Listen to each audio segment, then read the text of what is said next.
Hey guys, what's up? This is Vinnie Stevens here. Welcome to another video for my channel, and welcome to another kind of vinyl review special video. So there was a bit of a change. First of all, I was planning to do a top 10 from vinyl reviews from the first and second series, but unfortunately I have lost the footage for all of that, so I've had to re-record it as well. So I've also had to re-record this video as well. So instead of you guys waiting, I've just decided just to make us now. I've decided to just do this without a script. Yeah, so these are kind of vinyls that like I hopefully someday, maybe in the next series of vinyl reviews, we like to review. Maybe already when I do very soon we'll start to record the new series. Um, these I could have these vinyls, but you never know. So I'm not giving anything away. What vinyls I will be reviewing in the next series, because I'm gonna keep that quiet. So yeah. So so this video I'm kind of doing a bit different. It's going to be one album, but from one artist. But I will talk a wee bit about potential other albums from that band. Um, like why I would want to have it in my collection and why I would want to review it. As I said, this is unscripted, so I'm going to just see how this works out. So, enough of me talking, let's get on with the video. So, I forgot to say in the intro, I'm not doing potential candidates uh, for this video. But anyway, so at number 5 of vinyls I would love to review is Oasis What's the Story Morning Glory. So, first of all, I'm a big, huge fan of Oasis. Probably because my mate kind of got me into it. Second of all, I've both seen Noel and Liam Gallagher play live. They have played like either some of these songs from this album, or they've both played it in both concerts I went to see them. Um, Pretty much, I think of this album as kind of like Oasis masterpiece album. It's a bit like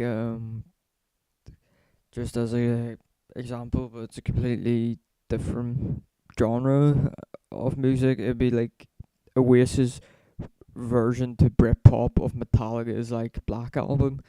Sorry, that's the one I can think of. It's got like this album I have listened to start to finish, and it is a masterpiece of an album. Um, it's just it kind of to me kind of sums up what Oasis was and why they were so big.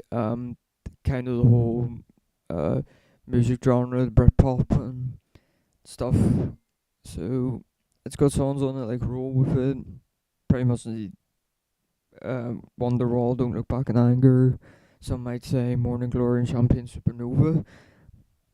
Pretty much big songs from the band. So yeah.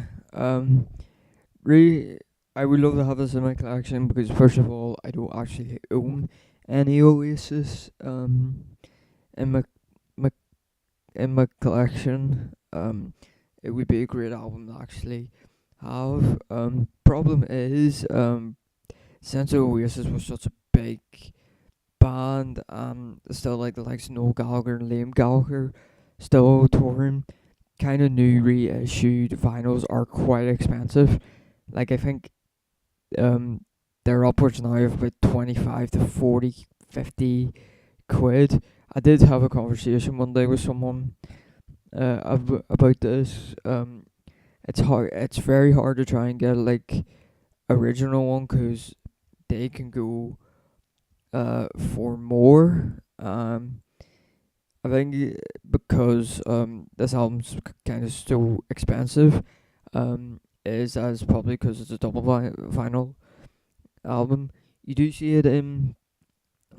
I've seen it a couple of times in vinyl shops and stuff, but maybe someday. Maybe someday. Um, Another kind of Oasis album I would like to get would be definitely maybe. This was kind of like, I think their obviously their breakthrough album, kind of the breakthrough album for Britpop. Um, Again, it's got the classic kind of Oasis sound. Same with What's the Story, Morning Glory. It's got great songs on it, like Rock and Roll Star, Shaker Maker, Live Forever, Supersonic, Cigarettes and Alcohol, and Slide Away. Uh, uh, so yeah, pretty much I would say the same kind of thing as What's the Story, Morning Glory. So anyway, on to the next video. On to the next. So number 4 is Whitesnake's self-titled album, or as people know it as Whitesnake 1987. So again, about like the Oasis, I have seen Whitesnake live. It was the first ever concert I went to, and even to this day, they still play a lot of these songs live. I would love to get this album because it's got some of their greatest songs on it, like Still Night, Bad Boys, Give Me All Your Love, um, Is This Love, and Here I Go Again. What can I say about this? Pretty much, I think this is like Whitesnake's kind of breakthrough into then the more mainstream. Like they recorded like the likes of Here I Go Again, and I can't remember the other song they did. I think it was Crying in the Rain. Kind of remix, and kind of this was, I think, was kind of the true Whitesnake um sound that got me into Whitesnake. Before, I think before they got on these albums, it was more kind of like rock and roll, bluesy type music, which I am into. That, to be honest, and after all, I'm currently living in Middlesbrough. This was the town where, or city, or wherever you call it, where Whitesnake was formed, and obviously, David Coverdale, the founder, is actually from Yorkshire. Um, so yeah, I'll be honest, it is quite hard to actually find this final new. I think new ones will probably new final one of these is quite expensive, and it is very difficult to try and find like kind of a used one. I would have this in my album thing because, well, I don't know, I've only got one Whitesnake album, but it isn't one of their most biggest albums. And I kind of would, it would be an album I would love to have in the collection.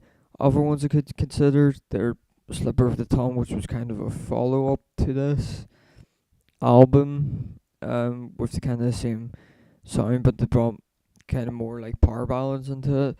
And the one before, Slide It In, was kind of a transaction from, I think was a transaction from the blues, kind of starting to go into the more mainstream. Pretty much it was that album, I think, was kind of building up, getting away from the blues um into this album. So on to the next one.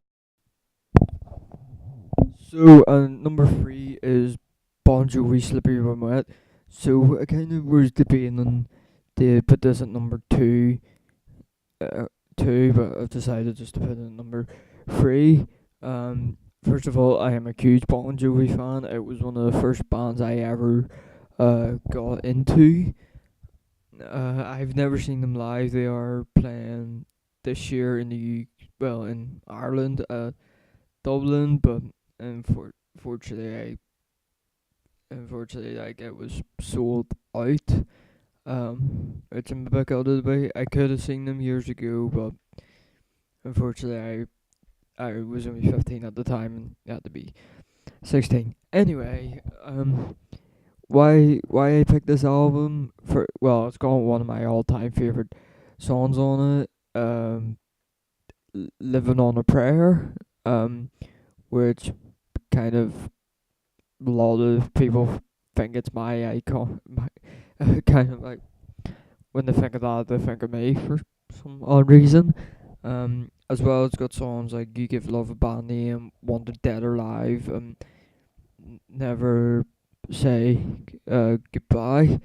I think this album is kind of Bon Jovi's break. Well, obviously it was their breakthrough album. This was kind of the height of their career.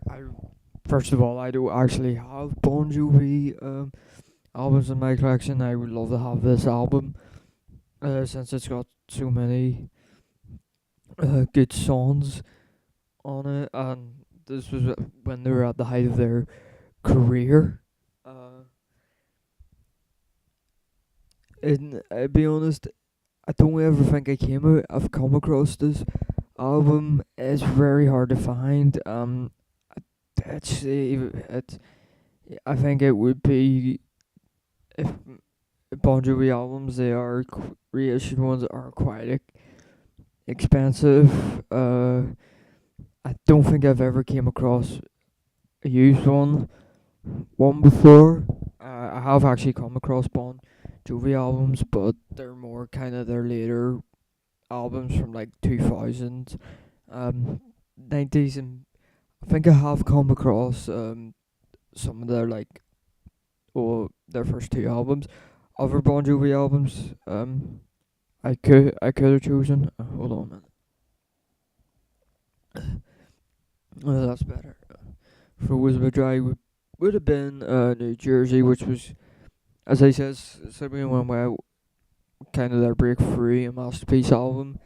I kind of think this is their second best album. Kind of the follow up to it, and again, this is one of their other uh great masterpieces because it's got songs like "Lay Your Hands on Me," "Bad Medicine," "Born to Be My Baby," and "Living in Sin." Sorry, "Blood and Blood," and "I'll Be There for You." Another one as well would be "Keep the Faith." Like this album I'm really big into. 'Cause I kind of see it's got songs on it like "I Believe," "Keep the Faith," I'll sleep when I'm dead," "In These Arms," "Bed of Roses," "If I Was Your Mother," and "Dry County." Pretty much I think of this album as well their 90s album, their kind of comeback album, great album, another masterpiece, and it would definitely be up there with those albums. So yeah, on to the next album.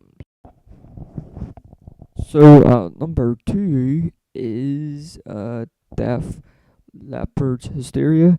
So first of all, I am a big fan of Def Leppard. I have seen them live. They were the first ever band I saw live, along with Whitesnake, which they both did kind of a joint tour back in 2015. It was brought back by like popular demand. I was going to see them last year. They were playing this album in full, but unfortunately with moving over here and couldn't get a ticket to go to Newcastle, and obviously Newcastle's quite far from here. And yeah, so I also had this on my ticket for the Belfast show. So this has got and also Def Leppard from Yorkshire, from Sheffield, so another big place. So this album has a lot of good songs on it, such as like Woman, Rocket, Almo, Love Bites, Pour Some Sugar on Me, classic, Armageddon, and another classic, Hysteria. A lot of these songs I actually got me into Def Leppard. I think this album still my all-time favorite album. It's all it's also Steve Clark's, probably, so I think of it, Steve Clark's masterpiece as well as Def Leppard's masterpiece, and also it's one of the best. I think it was one of the best albums to come out of the 80s. This was like the Michael Jackson's Thriller version of glam metal and hard rock. This may be in my collection, maybe making an appearance in series 3. I'm not giving too much away, but as I said, these are actually quite. This album was quite maybe a bit quite hard to find. Also, newer ones you don't think I've ever seen a new version of this album anywhere. I did come across a used one, which I may have got it very cheap for. I'm trying not to give this away too much. It's very hard to. Don't I kind of have this bidded on one once. But unfortunately I didn't get it before I obviously managed to find maybe this album. This is so hard to try not to give it away. Yeah, I think new ones, they are quite expensive, and yeah. So other potential, I would love to have this in my album collection, or maybe have it in my album collection. Another one that's maybe in my collection already is Def Leppard Paramania. I think this is kind of like breakthrough album. This was kind of, I think, their shift away from like their heavy metal roots into their classic uh sound. Features songs on it like all from both of these albums. I've heard these songs live, like Rock Till You Drop, Photograph, Too Late for Love, Full On, and another classic, Rock of Ages. So yeah, so on to the next album, and also number. So at number 1 is Metallica. Excuse me, the Black Album. First of all, I'm a huge fan of Metallica. This album got me into them. But like the Bon Jovi thing, they are playing in Dublin in the UK this year, but unfortunately tickets are extremely high in price, probably because they're such a big band. Anyway, back to this album. It's got great songs on it, like Enter Sandman, Sad But True, Unforgiven, Whenever I May Roam, Don't Tread on Me, Through the Never, Nothing Else Matters, Of Wolf of Man, and Of Wolf of Man. What can I say? I kind of think this album, it is one of my favorite albums. I kind of see this as Metallica's kind of masterpiece of an album. This album's like, how would I say it? I think it isn't as heavy as the other thing, but I kind of see this as kind of like the thrash metal of the Beatles' White Album. I could say I've listened to this album loads of times and absolutely love it. I think I've never came across a used one of this, and I think these would be quite expensive used. I have came across a new one of these, and they are quite expensive. I should say. Other Metallica albums I would have potentially said, and Justice for All. kind of I see this as kind of it's kind of like kind of techno masterpiece of an album. It's probably at their sound at its heaviest and at its um best. Kind of see the Black Album. They are keeping to kind of their, I think, thrash metal kind of roots a bit, but changing the sound a bit. Other one maybe Master of Puppets. The this album I consider a masterpiece. When I'm recording this video, which I think it's like what 86 it was released, 30 33 years it was released the day I made this video, which was the 3rd of March.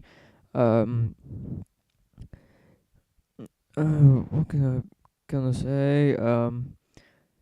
Yeah, as I said, this is probably their breakthrough album. I think again this is their masterpiece of an album, and yeah, kind of from these three albums, some of the earlier ones got me into the band. I might say Hardwired to Self Destruct, their latest album.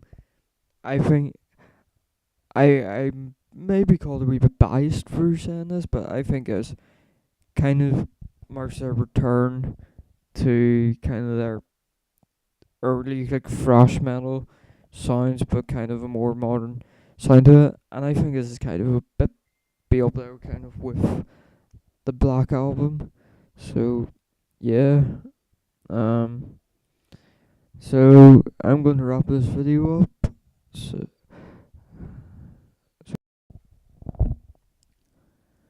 so guys, hope you enjoyed this video. Don't forget to like and subscribe to the and hit the instant notification in the description below for, well, obviously, yeah, notification when I put a video up. I'm trying my best to put up as many videos as I can. The next video will be the last of the final review specials. It will be the top 10. I will also be saying in the next video about the next kind of series on final reviews. I was actually said as well, instead of doing it from my desk now, I'm just doing it with my laptop on the chair, and sitting in my bed. It's more comfortable than that way. Be bringing a lot more I'm content coming very soon, so don't forget don't forget to check that out. So and that's pretty much it. And I guess see ya.